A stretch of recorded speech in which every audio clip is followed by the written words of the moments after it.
Hi, Andrea. Welcome to Voices in Transformation. Now, as the name of the series suggests, we're talking about transformation here. So I'm going to jump straight in to ask you, what are the markers of true transformation for organizations today? Hi, Maria. Thanks very much for having me. In my role, I've been involved in a lot of transformations, and I think one of the biggest things on a true transformation is really, is it going to change the way that businesses actually operate and run end to end? Like, are you changing your KPIs, and how you make your decisions? Um, so I think that that's all and also maybe are you changing the way that you service your customers and your go to market?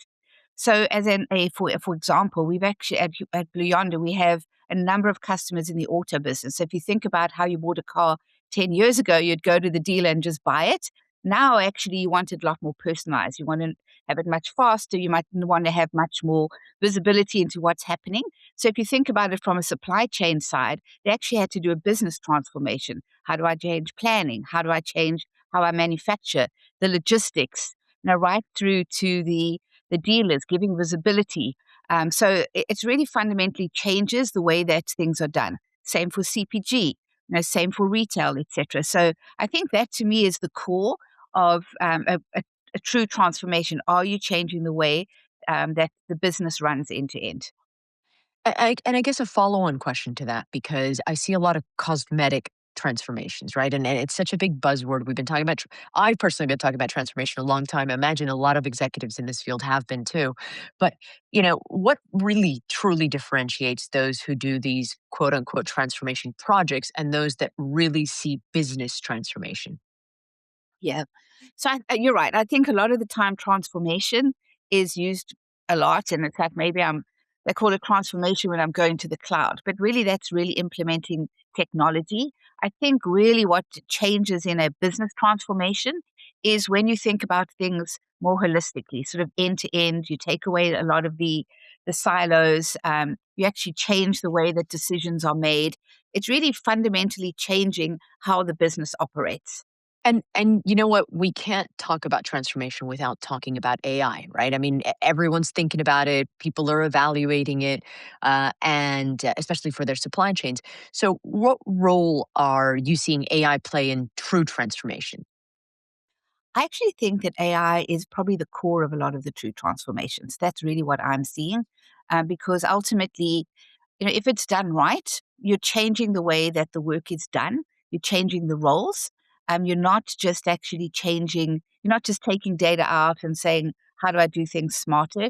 You're fundamentally changing it. And what we've seen is, you know, AI is becoming a lot more mainstream. So, at Blue Yonder, we do almost 27 billion AI predictions a day. So that gives you a feel for that it truly has become a way of working. And as we see these AI projects come to life, a big part of that is again changing the roles. Like we have a number of grocers who've actually really using it to say, how do I think about changing on shelf availability? And as I do that, it's the business users themselves. They actually change to being a little bit more strategic and guiding, and the AI helps them with the core and a lot of the edge cases around, should I be running these promotions? How do I reduce the waste while increasing the on-shelf ability and availability? And it really drives. I think a lot of this comes down to outcomes. So Hmm. we've really been able to change the outcomes of the business. And is AI as big a transformation as maybe other former innovations? And if so, why? I actually think it's bigger. So, if you think about some of the transformations that have happened, let's say as the world moved to electricity, or when the internet came into place, or even probably more recently mobile. I think the reason I think that it's bigger is that it's happening faster. There's a lot of supply chain is driving more towards automation now. And if we think about how supply chains were set up, a lot of it was set up in a siloed way because we were organizing it for humans. And humans can really only think about a piece of it at a time.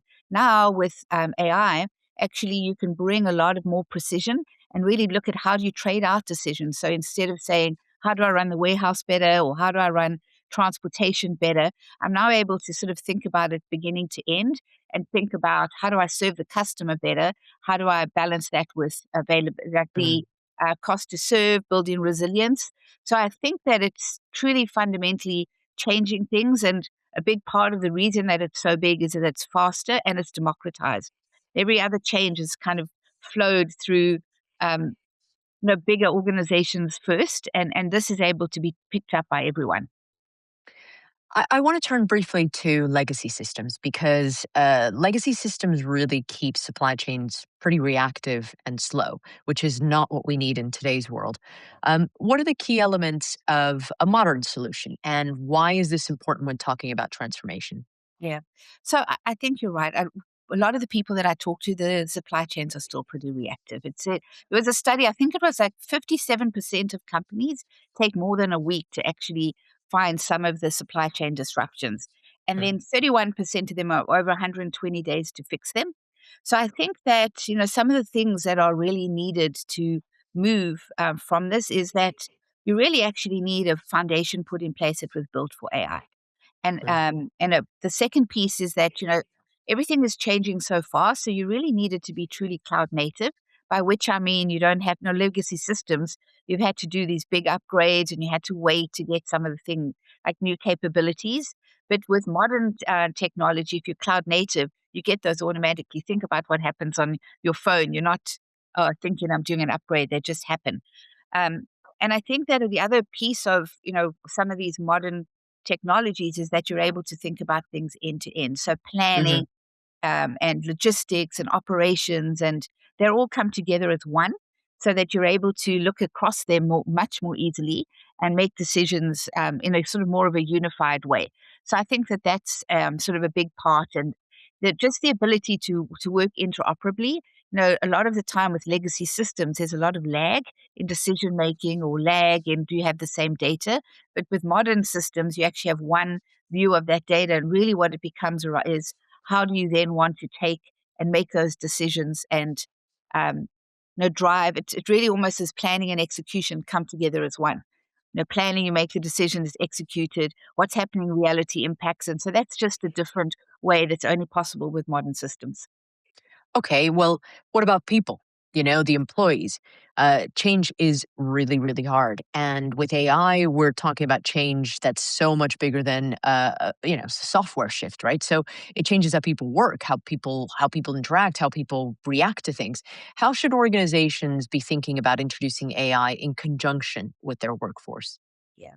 So I believe that, with a lot of these business transformations, especially ones predicated on AI, the biggest piece is to think about not just the technology, but the adoption. So at Blue Hmm. Yonder, we've actually looked at our organization that way. So my team, for instance, I'm Chief Innovation Officer. You'd think I was just looking at technology, but we aren't. I have a whole team called the Supply Chain Advisory and the AI Advisory. And those are domain experts who are thinking about how do I bring this to life. So some of the things that we've seen is that in some of like if you're really trying to do this from a people perspective, a big part is how do you actually drive and show that it delivers value quickly? Because otherwise, there ends up being quite a lot of debate on should I do this. And so, for instance, we worked with a large retailer, and we picked an area of the business, and in under around 4 months, we actually went live to show and measure significant KPI changes. So I think that's a really big part. The other piece that I think is critical is really clear communication. Yeah. Why are you putting this in place? What roles will be impacted? And I think it's really important to kind of talk about it. And what does it mean? Why is what I'm doing still important? And the second part of that is to actually really not just think about the technology, but to think about how do the roles change. I'll give you a for instance. We spend a lot of time putting a lot of AI pieces in, and if you don't change the roles, people think that their job is to actually change and do override. So that's what they're doing. They think they should, whereas actually those overrides make it worse. Many times, like you're not getting the best results. But if you've rethought the jobs and now people know that actually you're using them for their domain expertise, their creativity, setting the strategy, all of these types of things. It just changes the dynamic of really what has to happen. So I think a big part is show value, explain to them if you put your metrics for people right, they're going to want to actually have AI help them because their metrics are going to improve so much. And communication, and upskilling. I think it's really important that you need people to be familiar with AI, not just in the new technology you're trying to put in place, but give them the opportunity to do experimentation in other parts of their job. And so I think those are the things that we've seen be very successful. Andrea, thanks so much for sharing everything with us, and thanks for being here on Voices in Transformation. I look forward to hearing more. Thanks, Maria.